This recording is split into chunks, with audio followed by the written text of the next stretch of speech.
Well, hello, everyone, and welcome to our August Lunch Bunch program. I cannot believe it's August, but the school year comes out pretty rapidly.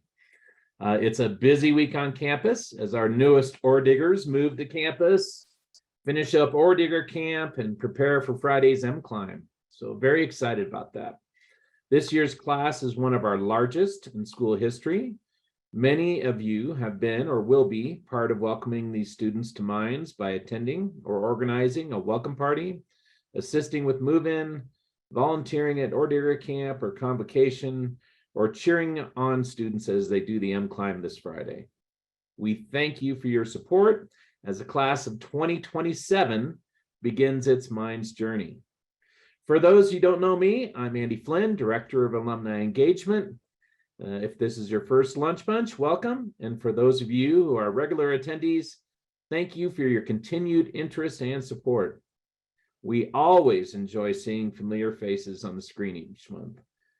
We're glad to have you with us today as we continue our monthly look at the people and programs that make Mines great.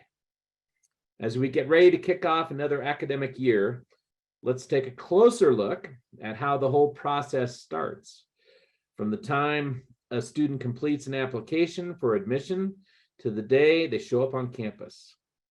We're excited to welcome Associate Provost of Enrollment Management, Lori Kester, and Interim Executive Director of Admissions, Jen Gagné, who will provide a behind-the-scenes look at what it takes to recruit each year's incoming class and the questions, challenges, and current trends that can impact their efforts.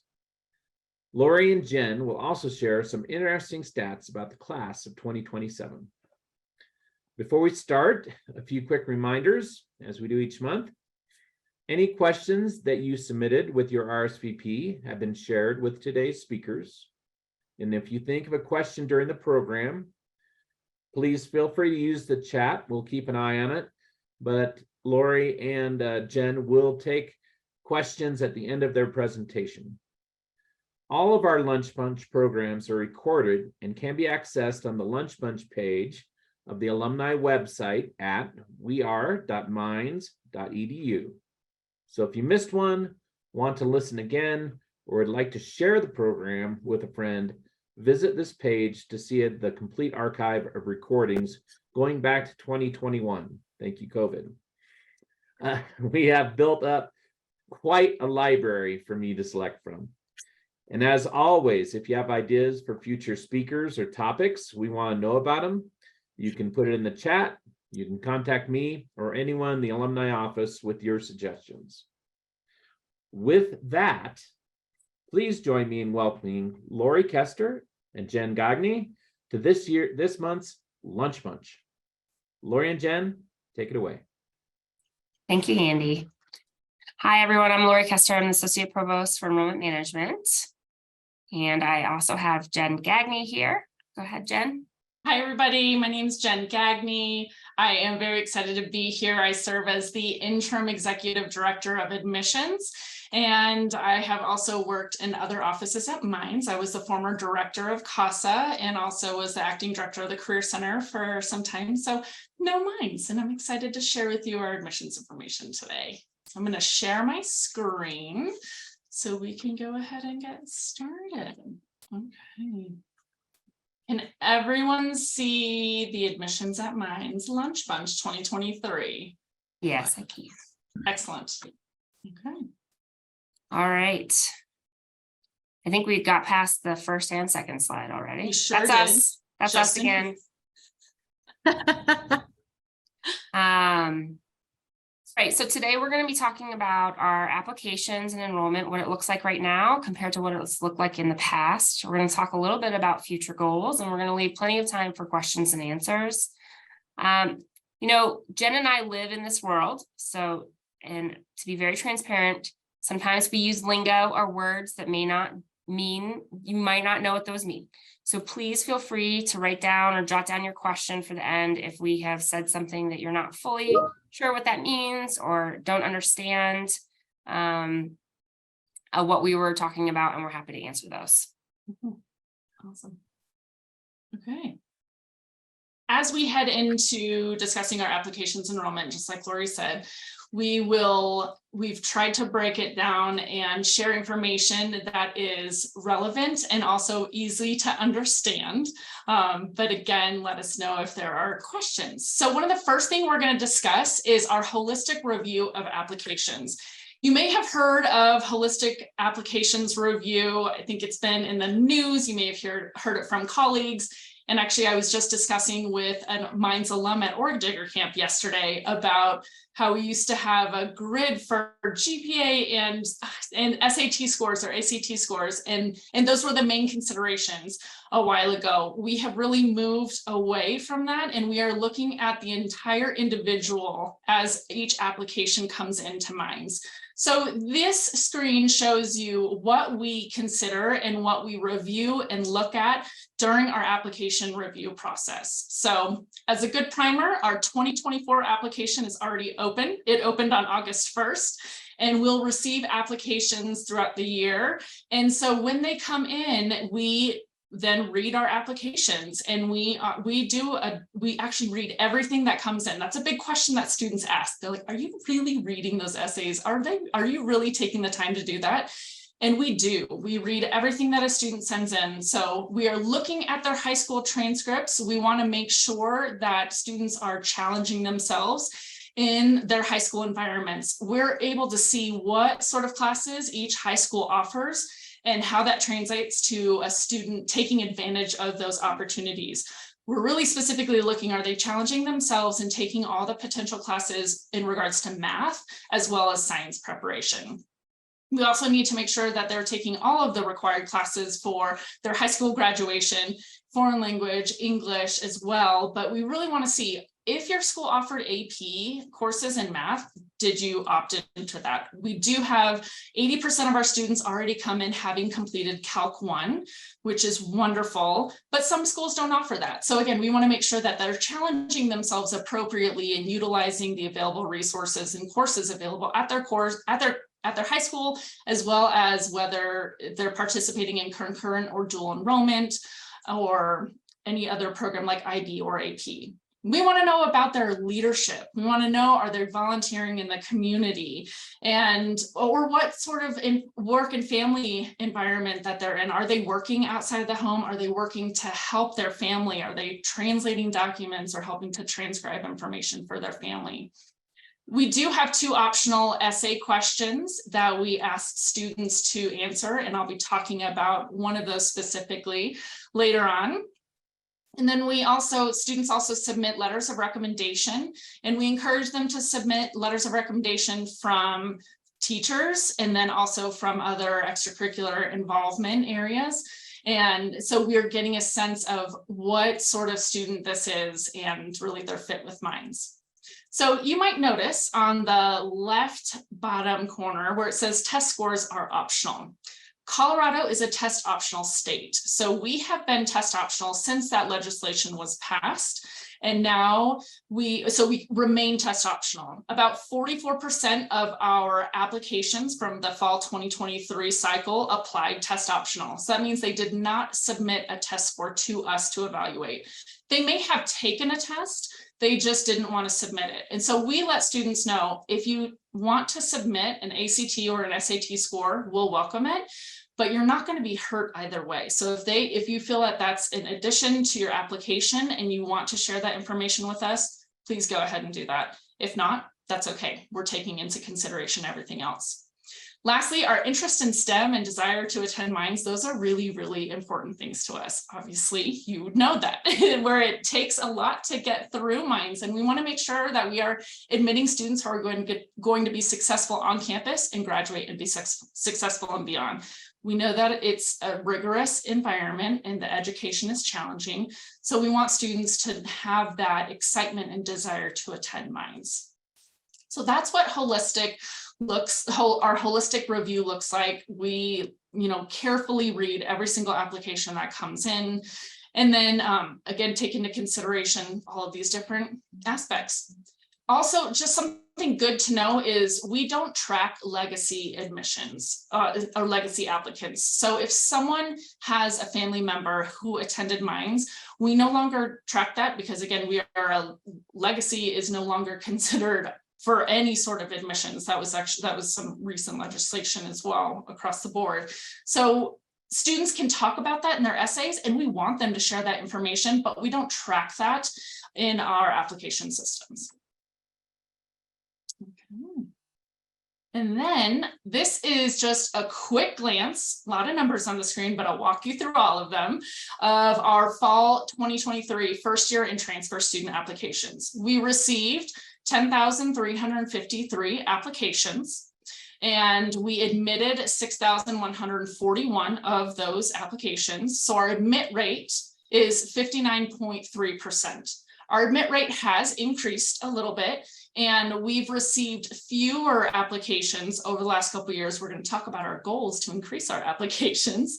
And so that's our admit rate had to be a little bit higher this year due to the lower number of applications that we received. And then of those admitted, 1,609 students have enrolled. And so our yield rate is 26.2%. Our yield rate has increased, and that's our goal. So yield is what the amount of students, the percentage of the amount of students that we admit, and then who decide to enroll at Mines. These numbers are in place right now. We are moving in 700 students today, and M-Time starts tomorrow. So once we reach census, that is September 6th, that will have our finalized numbers of what our first year incoming class numbers look like, but this is what it is as of this point in time. So we've had, as you may have known, Dale Gobbets had left Mines and he's in a new position.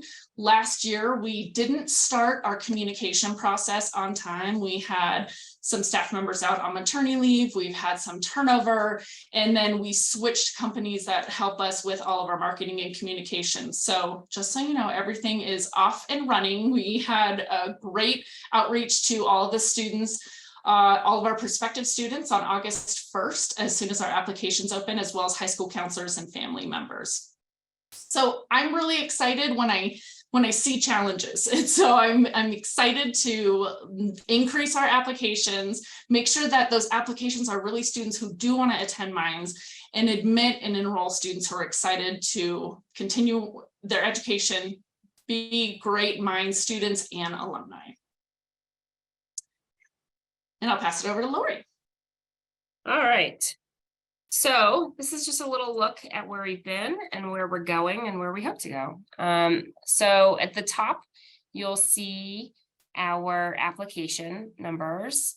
Back in 2020, we were at about 12,500. This last cycle, to Jen's point, we dropped in applications.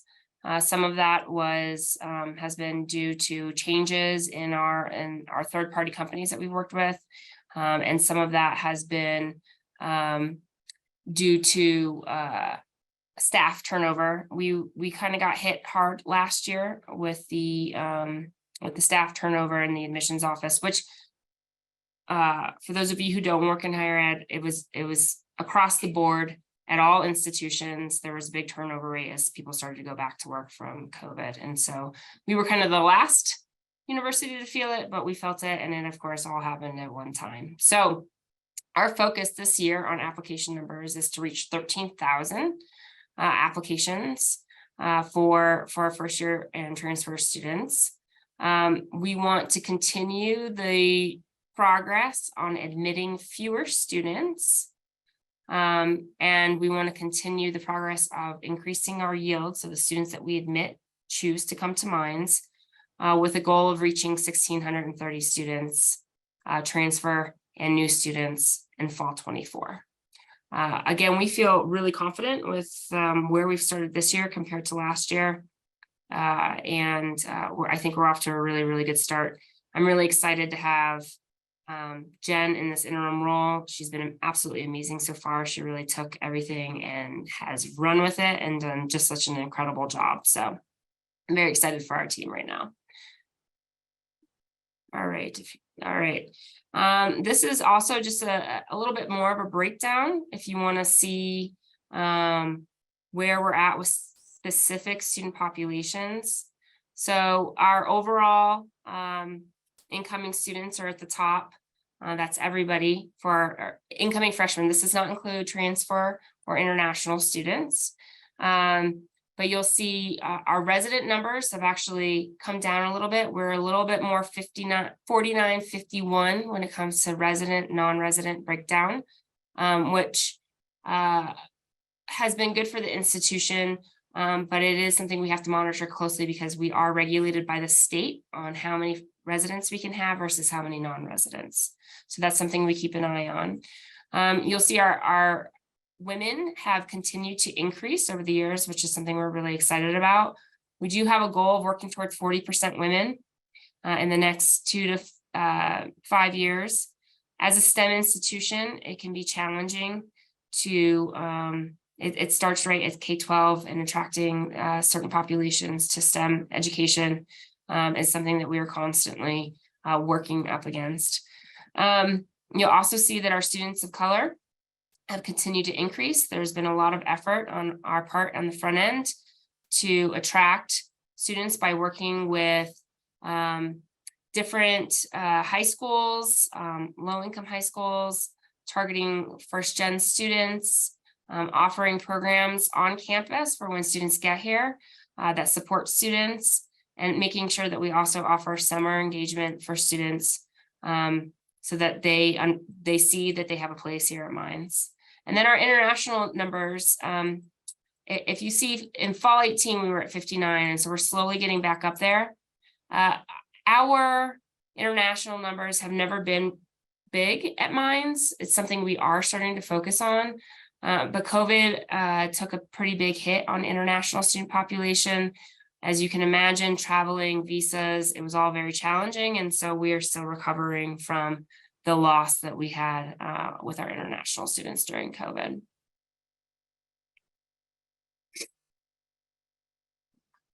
Classic muting. Something, statistics we're really, really proud of for this year. So we have 18% first generation students. These are students who family members have never attended college. And this is a really, really proud statistic, because you think about the really, truly life-changing experience that Mines will have on these students and on their families. And it's a wonderful, wonderful opportunity for us to engage with these students and get them excited about their future. We are at 33% women, just the highest in Mines history. We're also at 34% underrepresented minorities, also the highest in Mines history. So just took those statistics from the prior screen and added them here, so we can all be very excited about all the work that happens while students are on campus. So then when students visit, they can really see themselves here. They see themselves being successful and able to graduate from Mines and continue on. Okay. Great. So one of the areas that we have been focusing on is our transfer applications. Here you can see, so in 2020, when COVID hit, as impactful as it was to four-year universities, community colleges got decimated. Their enrollment was slashed. And so we are seeing the impacts of that post-COVID. Less students going to community college mean less students transferring to Mines. And so we are slowly beginning the recovery process of our transfer students. We're building back up those applications, building back the students that we're admitting. We're excited that this fall we have almost 140 transfer students. We would like to get back up closer to 200 students. One of the pieces that we really transformed during COVID was no longer allowing students to come in as a transfer student unless they had finished and completed the core courses prior to coming to Mines.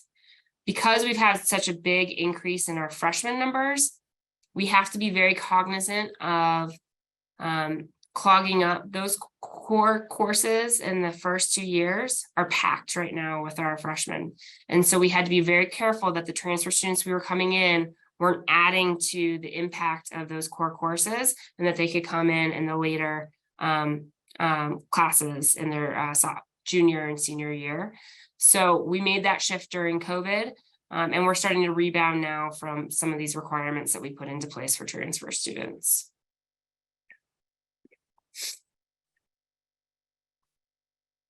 One of our main strategic goals for Minds at 150 has been to increase our graduate enrollment, and the role that I just came from was the Associate Director of Graduate Admissions. So this has been my priority since I began working in admissions in September, is to really take a look at the entire process of our graduate enrollment and making sure that students are knowledgeable and aware of our grad programs, and then they're applying and accepting their enrollment.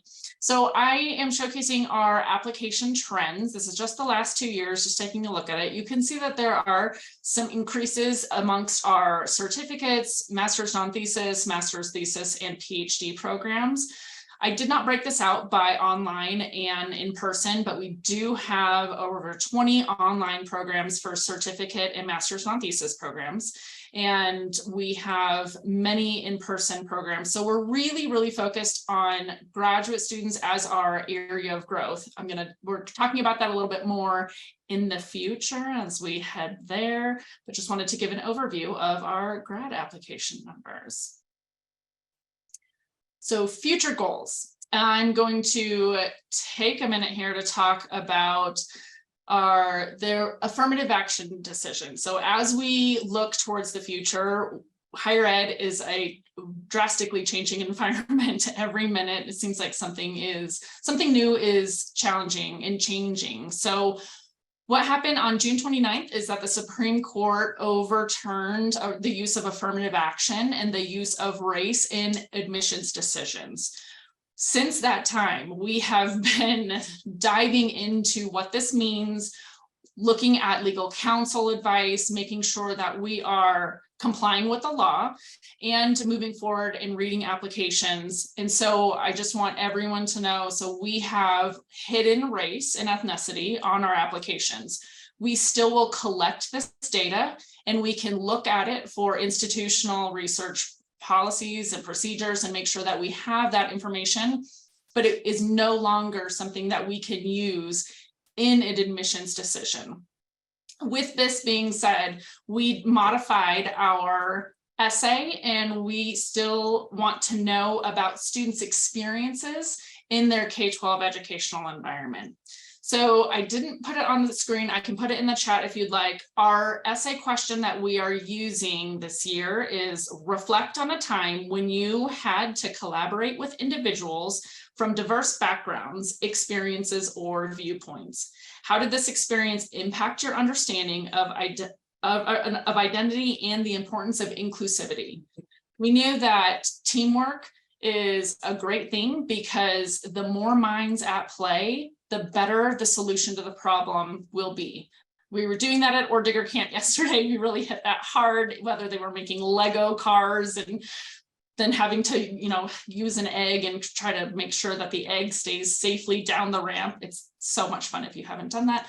But really, we want to make sure that students are sharing their experiences with us about maybe, what sort of barriers have they faced, no matter what their identity is, in reaching their goals and making sure that their environment, their education has brought them to this point. We know that everyone is coming from different backgrounds and starting points.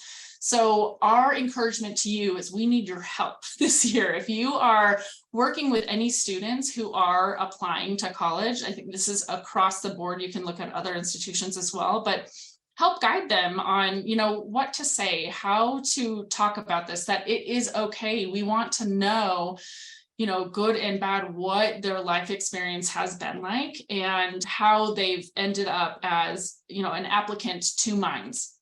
What are they going to bring to the table?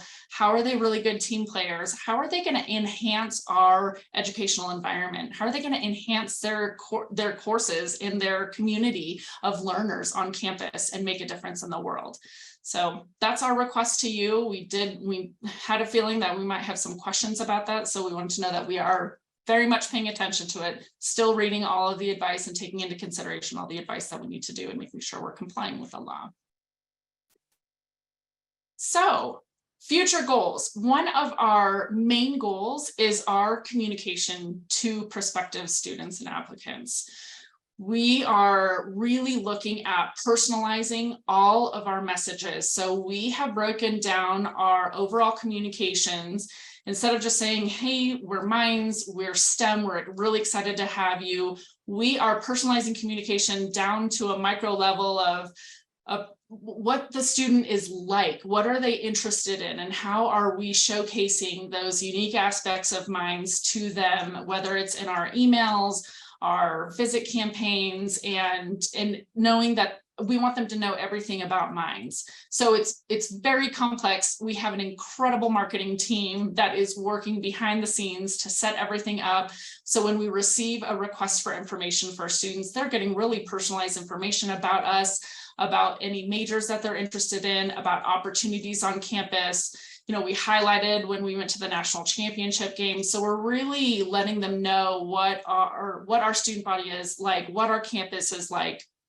It's very complex. So it involves, we're doing texting campaigns. Students really like getting a text because we know emails can get a little bit lost. We're still doing mailers, we're doing postcards, and lots of different reminders as students start to engage with us and start to complete and start an application to complete it. So they're getting a lot of communication with us, and we've got a really great system behind the scenes that's happening.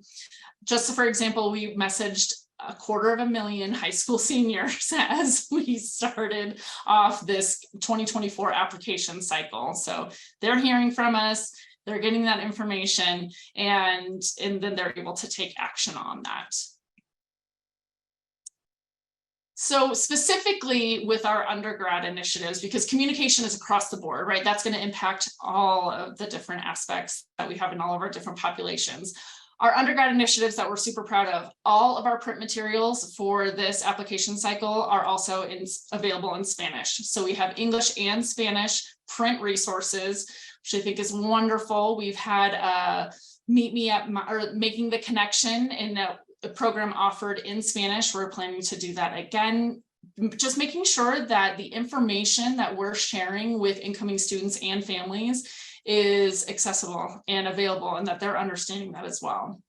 We're expanding our fall travel to top schools and growth areas. So we are looking at our top states where we're receiving students from, and also states that are starting to get interested in Minds. And so we're able to go there, make connections with those high school counselors that are guiding those students through the college process, and building relationships with them, making sure that they know about Minds and that they have a dedicated admissions counselor to answer any questions they have as we move through the application process. Always something that we're looking at is expanding our on-campus visit opportunities. Our students who visit campus yield higher than students who don't visit campus. And we just had our counselor advisory board on campus this summer, and it was wonderful to see them. So this is a group of 14 high school counselors from across the country, and they leave just in awe of Minds. And then they say, okay, now I can really share this with my students. And we know once you step foot on campus, it's an incredible experience to really see yourself here. So we are really being creative with ways that students can visit and families can visit. We'll continue with our preview events and our accepted students events, our regular tours. Just so you know, they're about to kick off on the 28th. On Monday and Friday, we hold 3 information sessions and tours. And then on Tuesday and Thursday, we offer 2 daily, and then we offer group tours for schools or other organizations to come visit campus. We're also adding football Saturday tours. So we're going to do 3 of our home football games. We are opening it up to 80 prospective students and their families to come visit, learn about Minds, and then attend the football game for free. And we're really excited about that, just to be able to showcase a little bit more, get them engaged on campus. We're entering into the weekend, so we're always evaluating what we have done, what's the return been on that, and then what can we do more in the future to get students to visit. Clicking here. Okay. and then off to Lori for transfer. So when we talk about what we've done and where we're going, as I said earlier, transfer has been top of mind for us.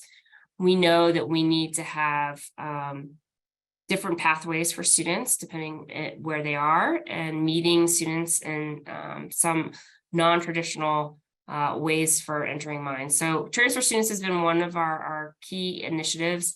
In the last few years, we have worked with the Colorado Community College system to develop an Associates of Engineering Science, which all the 13 community colleges offer now, which is a specific 2-year degree to Mines. One of the problems that we had prior to this degree was that when a student earned an AA or AS degree, oftentimes they lost a lot of credit transferring to Mines because we didn't accept those credits. We didn't have equivalent courses, and there was no way to take those credits in and count them for something that is part of our degree. So by working with the Colorado Community College system, we have developed this, what we call an AES degree, which hopefully allows students from the time that they're at the community college, a very easy and seamless transfer to Mines without losing credits, because when they lose credits, they're also losing time and money. And that's the last thing we want for our students. The other thing that we have developed, and we're going to continue to expand actually, is the Mines Academy at Red Rocks. This takes the AES and just sort of takes it a step further.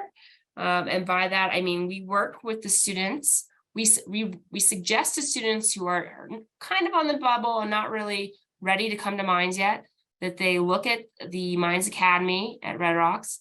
And then if they go there, we will know them early on in the process. They can join us for student activities. They can come to campus. We meet with them on a regular basis on the Red Rocks campus. And so it's a lot more hand-holding. There's a lot more relationship building with those transfer students before they even step foot on the Mines campus as a Mines student. One of the things that we heard from Red Rocks a lot was, you know, these students show up to Red Rocks wearing their Mines t-shirt. Like they feel like Mines students, but they're just not quite there yet. And so that relationship is going strong. We are looking at, we now have Assistant Director of Transfer Relations, Liz Cox. She's actually on this call. She has been working to expand these opportunities to see, can we have a Mines Academy at Front Range? Can we work with CCA, Community College of Aurora? Where else can we expand this relationship with our other community colleges? And perhaps maybe even out of state, if there is a natural feeder community college from a different state. And so we're continuing to work on these relations. Awesome. And then specifically looking at our graduate admissions initiatives, one of the big things that we're investing in is our digital program advertisements. So our online programs, we want to make sure that any potential student, especially with our online, that across the country, that they are aware of us and they know what we have to offer. So we've been looking at and utilizing assistance in making sure that our digital ads are out there, that the right audience are seeing them, and our marketing team again is fantastic with making sure that it's falling into the right audiences, whether we're really looking at recent grads as well as career changers, and maybe anyone else who's just looking to add to their educational background, maybe get a certificate and kind of use that as a resume bump and help their career out. Our personalized outreach also continues with graduate students. We know that they are really looking at a program that they know it's at Mines as well, but instead of the graduate focus kind of on the institution, we know that grad students are looking really into what does this program entail? What's the faculty like? And so we want to make sure that we're giving them the correct information as they are getting in contact with us. So we're personalizing our outreach, making sure that everything is, that they're getting the information that they need so that they can make a decision and come to Mines. And then something new that we were starting is our grad student ambassadors. We have had student ambassadors on the undergrad side for a long time. And so we've started working with grad students so they can serve as an ambassador, talk about their experience to prospective students and share what their education has been like at Mines. And we focus specifically on our, I showed there's an image of our WICHE states. So it's our Western Interstate Commission for Higher Education. We do offer discounted tuition for students who are living in those states and taking completing an in-person grad degree, whether it's master's on thesis or certificate. So we really focus on those states to make sure that students are getting information and that they're able to come here.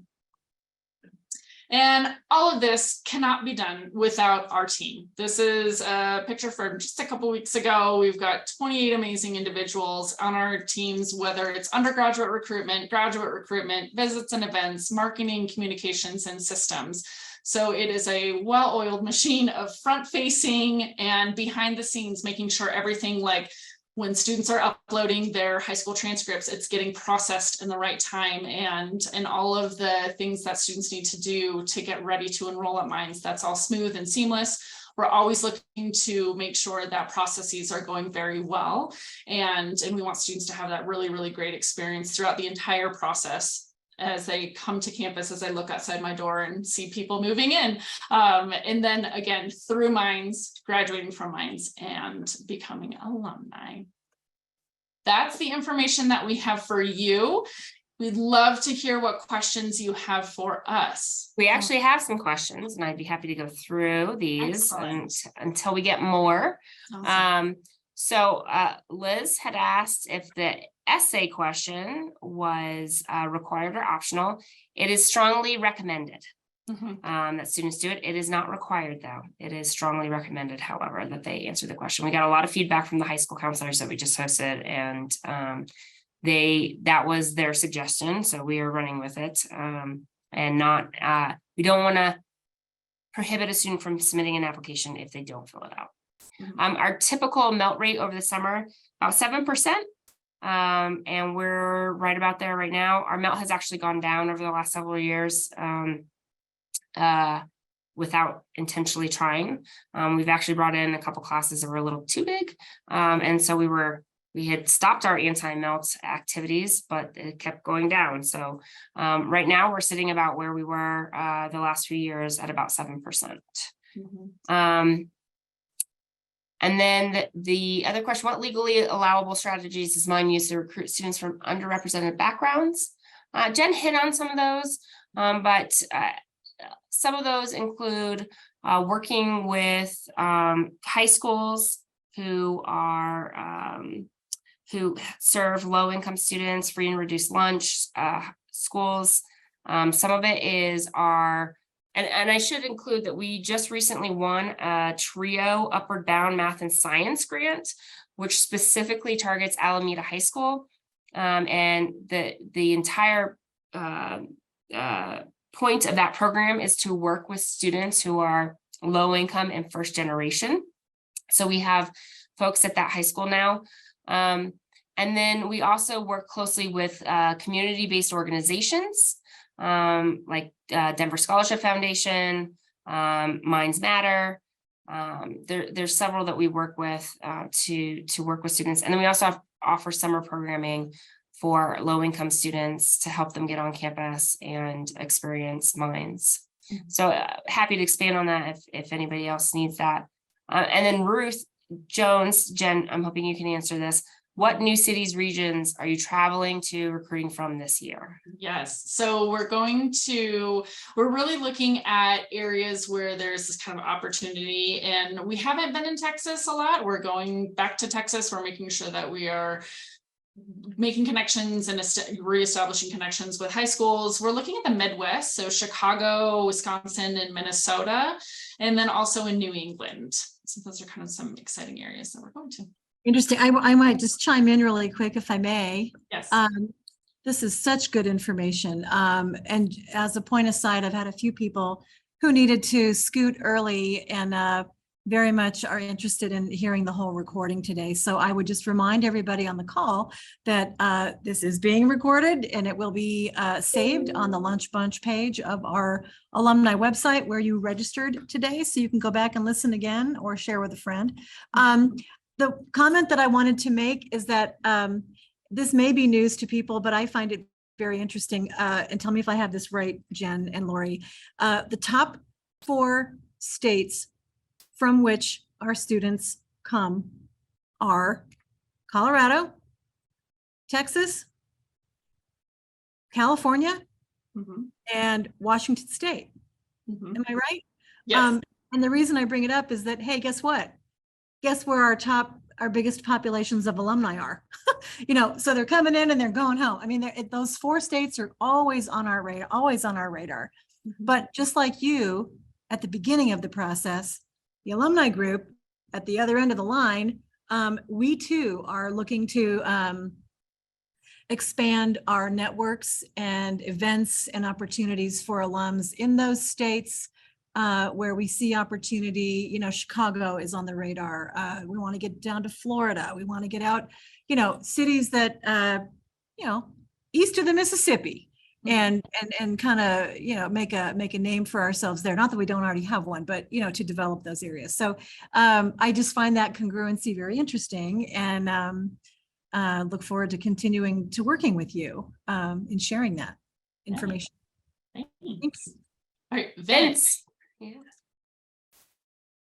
I think there was a new message. I see one. May I just read it? Well, hold on. Vince has had his hand up for a while. So I'm yeah, so don't sorry. mind. Yeah, please go ahead. It's quite all right.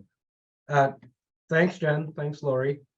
I very much appreciate all of the numbers, and I actually have questions about those. Okay. Going forward, the projected numbers that you actually put on the slides was about 1630 for fall 24. Is that correct? Mhm. That And, is with transfer and Right. new students. Yeah. and incoming. And you're hoping to actually increase the transfer number so that the incoming might actually be a little bit lower. Correct. That is great news to hear from my perspective. Yes.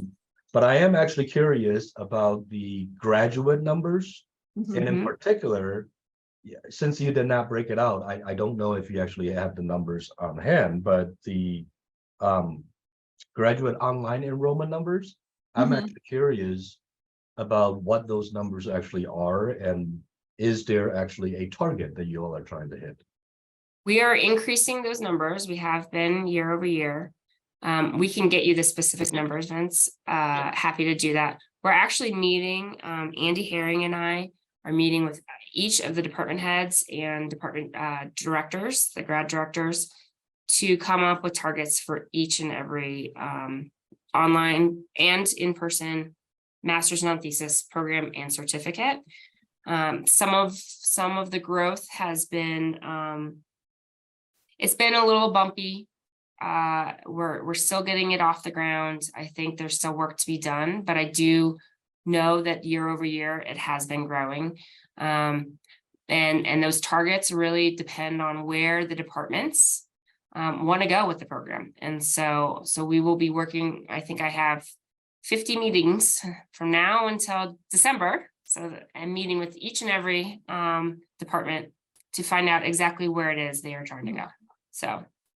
And I did pull the numbers. So our online specific students, our applications are up 22%, and our enrolling student population is up 32% for online grad programs. Up 32%. Yes, Do you have the from raw last number? year. Do you have the raw number? It is so 79 online students compared to 60. Mhm. Thank you Thank you. for this. Appreciate all of that. Yeah. Thanks. And then I think Stephen put his hand up before the question came in. So if you don't Yes. mind, Ruth. Sure, you bet. Yes, do you hear me? Yes, Yes. we can. Yes, this is Stefan, class of 2022. I'm sorry, I logged in, I think 15 to 20 minutes ago. I was from work. So probably this question probably was discussed prior. But I just logged in to get some information because I got accepted to Mines as an international student, right? I did my undergrad overseas, so I came to Mines as a grad student. And when you come to Mines or any institution, right, from overseas, right, your friends are curious to know how the admissions process is, right? So it happens that I have friends and loved ones overseas who have plans of continuing into grad school and others in undergrad. Obviously for grad school, since I went through the process, I can easily guide someone when it comes to undergraduate admissions, right? All I had to do was actually submit my transcript, right? And since I did my undergraduate education in English, I didn't need any translation, and I didn't need any English proficiency test, right? Which is actually a plus, right? Mhm. But I'm asking this question because I know someone at the undergrad level, and I know when it comes to international admissions, it can become trickish, right? Sometimes, like English proficiency, depending on the country you come from. Obviously, there's some exceptions, right? And I know those exceptions are listed on the website, right? So the reason why I'm asking this question is I come from a country where they go through the British subsystem of education. And in high school, they take an exam that we call the GCSE, which is the General Certificate of Secondary Education, which is identical to the British subsystem of education. And I was just curious to know in the application process, someone of this sort, do you guys review those results, or you guys review the transcript, or both during the application process? I'm just curious to know. I don't know the specific one you're speaking of, but we're happy to take a look at it. We're always adding new tests, new companies that we work with. Unfortunately, we just don't have the staff. If it's in another language besides English, we don't have the staff or the expertise to read the transcripts. So we send them off to a third party. As far as the English proficiency, there's always new companies that are coming out. So we're always happy to take a look. I don't know that one in particular, but I'm happy to work with you, or Jen work with you, to look deeper into that particular exam. Mm-hmm. And overall, yeah, it's a similar process to undergrad. We are looking at undergraduate transcripts, GPA. Some programs require a GRE, not all programs require a GRE. So it gets really, really individualized at the graduate level, depending on the program level that students are applying to and the modality. So that's where really we walk students through the whole process, because we know it can be overwhelming. We actually have, for the first time ever, a graduate international recruiter. And so Nick Fernandez is in that role. He's wonderful and meets with all students. So you can always reach out to us, and we love those connections. If I know someone, please help them. We will help them through the process and understand everything that they need to do. Okay, thanks. And just the last question, like at the undergrad level, would you recommend a student coming out of high school to submit a recommendation? Because it's optional, right? Yes, yeah. But yes, we recommend it. Mm-hmm. Okay, thank you very much. Yeah. Okay. Ruth, do we have time for one last question from Kathy? We do, you bet. I just saw your note. So absolutely, if you want to answer Kathy's question, sure. Yeah, so Kathy asked about letting students know. So our priority deadline is November 1. We highly encourage students to apply by the priority deadline, and we guarantee they will hear from us by December 21st. So that's a really big encouragement for us. So please let everyone know we really, really want students to apply early, because what happens is we'll get those applications, and then we have our regular admissions deadline, and students may still get offers of admission, but it's really recommended that they apply by November 1, and then we'll let them know by December 21st. So that's really the advantage. It's a non-binding decision. So you might hear different application and admission terms out there, like whether it could be a binding decision. That means if they accept and they apply early, then they're committed to that. They're not committed. It's a non-binding decision. They just get to find out earlier, and they have more time to do some more research and understand their financial aid package as they decide. And then May 1 is our decision deadline. The advantage is we admit a certain number of students, right? And if you're in the early part, the number who we admit is bigger in that beginning part. So you don't want to wait till the last minute, because we might be out of spots and no longer admitting students.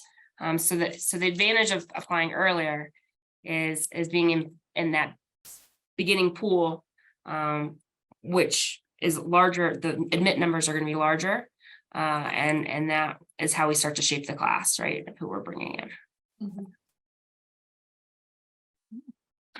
Awesome. Anybody else have a question? Boy, you guys are swimming in numbers and stats and trends, and wow, you've got a huge job every year. And before we started this call, we were kind of laughing that as soon as the school year begins, which, let me turn my camera on. You're probably wondering, here I am. As soon as the school year begins, Monday, guess what? Admissions has to start all over for next year. And that brings me to a question that, will you be doing any special outreach or marketing or promotion next year because of the school's 150th birthday? We have been talking a lot about that, and I have had some ideas about looking at our 150th applicant, or maybe every 150 applicant, that we send them some really great swag. So yes, we've definitely been having conversations behind the scenes about how to make sure that that students are aware of that and that they're excited to celebrate our anniversary with us. Oh, I love that. I love that idea. Okay, I have one more plug. Oh, sure. So speaking of starting our next year application cycle already, we are offering a How to Apply to Mines webinar next Thursday. And that's on our website. We already have over 400 attendees who are planning to join. So right as this school year is about to kick off, we are happy to help students walk through that process of what it looks like to apply to mines. So if you know anyone interested, have them join. We'll explain everything in detail, and we're always happy to take phone calls and emails to help students kind of ease the process. We know it's a really intimidating and nerve-wracking process, so we want to help make sure that we're supporting them in this college search journey. That is awesome. In the back of my mind, I always think, Mines is just getting bigger and better, and our name and our reputation and all these things. And I know you all continue to travel and recruit. I wonder what would happen if you didn't do any marketing and you didn't travel and just let everybody come to us. I bet we'd have a full class or next to a full class without doing anything. Maybe not, I don't know, but you guys have to juggle a lot and make very tough decisions, I'm sure. So thank you for all that you do. We've got just a few last minutes here, and I'd like to put in a plug myself, as I do each month, for Lunch Bunch. Thank you all for joining us. It's always so fun to see familiar faces each month. And I do see a question, and we'll get to that in just a minute. Next month's program happens on Thursday, September 21st. I think a lot of you are used to the Lunch Bunch cadence here. We get together the third Thursday of every month from noon to 1 on Zoom. Our programs are listed on our website at weare.mines.edu, so you can check that out. Recordings of all the programs are there. Next month, September 21st, noon to 1, we're going to feature our entrepreneurship and innovation programs and staffing. Lots going on. 2 new buildings about to open this fall. We have new people in charge. It is a big deal. And I think it's gotten to the point now, and I'm seeing Leah on this call, where everyone on campus is calling it the E&I ecosystem. It's infiltrated every part of campus, and we've got now new facilities coming online to showcase all of it. So you'll hear more about that. Again, Thursday, September 21st, noon to 1 on Zoom. And where did Myrna go? I saw her hand up. Maybe she locked up. Are you there? I am, but it's about time, and I didn't want to keep, talking. And Lori just messaged me. I can talk to her. It's fine. Don't worry. Are you sure? Oh, I love your shirt. I want one. Yeah, this is that is awesome. Oh, it's beautiful. It's our design engineering, a BS program here in EDS, and so I thought using this shirt just to promote it. But okay, I'm coming to get one. That's awesome. Yeah, I mean, while I guess I'm on mic, I just wanted to kind of ask a very specific questions of the type of people that we are trying to recruit. Obviously, is a lot, and a type. I mean, what if, they don't have that access to like the Zoom and everything like that? Do you have different means of communicating how to apply to mines? And so I just wanted to ask that question. Oh yeah, and we're sending information out to students and letting them know how to do that. We're always welcome, we welcome them to visit us or to call or send us an email, and we can give them that information right away as well. So if they don't have access to Zoom, and we'll record it too, so then they could watch it on replay, and again, we've got that personalized touch. Awesome. And then maybe sending it to maybe high school's counselors or something. Oh, like yes. that. I don't know. I was just thinking about, those folks that might not have access to, or access rather, to technology, that type of Absolutely. thing. Thanks, Myrna. All right. Thank you. Bye, everyone. I appreciate you all. Thank you, Myrna. And thank you so much, Lori and Jen, for taking time out during this insanely busy week. Could there be anything else going on? But we wouldn't have it any other way. It's the best week of the year. M-Climb tomorrow. Yeah, all those 10-pound rocks. Oh, good Lord. The M is going to take on a whole new sheen tomorrow, and it's exciting to kick off the new year. So thank you both for joining us, and thank everybody on the call. We love seeing you. I will remind you too, if you ever have thoughts, ideas for future programs, we'd love to hear them. And we want to deliver the programs and spotlight the people that you want to learn more about. So let us know.